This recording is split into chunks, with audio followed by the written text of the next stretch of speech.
Doctors are supposed to help people when they're at their most vulnerable. However, Dr. Harold Shipman not only used his position to take advantage of his patients, he became one of the most prolific serial killers in English history. Shipman would first diagnose his patients with illnesses they didn't have, and then inject them with a lethal dose of diamorphine. Unbeknownst to the alleged 250 people who died by his hand between 1975 and 1998, their visit to the office of Harold Shipman would be the last thing they'd ever do. It was March 1975 when Shipman took his first patient, 70-year-old Eva Lyons. It was the day before her birthday. At this time, Shipman had got his hands on enough diamorphine to kill hundreds of people, though no one was even aware of his addiction until the next year. Though Shipman was fired that year for forging prescriptions, he was not removed from the General Medical Council, the doctor's regulatory body. Instead, he received a warning letter. According to investigators, Shipman would stop and restart his killing spree many times throughout his decades of terror. But his method of killing always remained the same. He would target the vulnerable, with his oldest victim being 93-year-old Ann Cooper and his youngest, 41-year-old Peter Lewis. Then he'd administer a lethal dose of diamorphine and either watch them die right there or send them home to perish. In all, it's believed that he killed 71 patients while working at the Donnybrook practice and the remainder while operating his one-man practice. Of his victims, 171 were female and 44 were men. However, in 1998, undertakers in his community of Hyde became suspicious of the number of Shipman's patients who were dying. The neighboring medical practice further discovered that the death rate of his patients was almost 10 times higher than their own. They reported their concerns to the local coroner, and then the Greater Manchester Police were called. This could have been the end of Shipman's reign of terror, but it wasn't.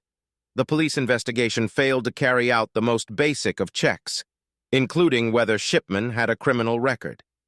If they'd asked the medical board what was on his file, they'd have uncovered that he had forged prescriptions in the past. Cunning Shipman had also covered his tracks by adding false illnesses to his victims' records. As a result, the investigation didn't find any cause for concern, and the deadly doctor was free to keep killing. Shipman's crimes were finally uncovered after he made the mistake of trying to forge the will of one of his victims, 81-year-old Kathleen Grundy, a former mayor of his town of Hyde. After Shipman administered a lethal dose of diamorphine to Grundy, he selected the cremation box on her will to hide the evidence. Then he used his typewriter to write her family out of the will entirely, leaving everything to him. However, Grundy was buried, and her daughter, Angela Woodruff, was notified about the will by local solicitors. Immediately, she suspected foul play and went to the police. Woodruff said of the situation, "The whole thing was unbelievable." The thought of Mum signing the document leaving everything to her doctor was inconceivable. The concept of her signing a document which was so badly typed didn't make any sense. Grundy's body was subsequently exhumed in August 1998, and diamorphine was found in her muscle tissues. Shipman was then arrested on September 7th of that year. Over the next 2 months, the bodies of another 11 victims were exhumed. A police expert also checked Shipman's surgery computer and discovered that he had made false entries to support the fake causes of death he gave on his victims' death certificates. Simultaneously, Shipman insisted that Grundy was addicted to a drug like morphine or heroin and pointed to his notes as evidence of this. However, police found that Shipman had written the notes on his computer after her death.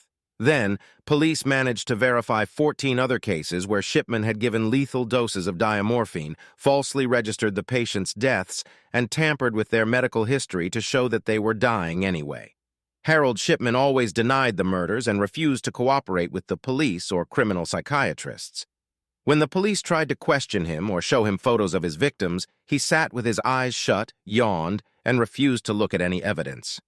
Police could only charge Shipman with 15 murders, but it's been estimated that his kill count is anywhere between 250 and 450. In 2000, Shipman was handed life imprisonment with a recommendation that he never be released. He was incarcerated in a Manchester prison, but ended up in Wakefield Prison in West Yorkshire, where he took his own life.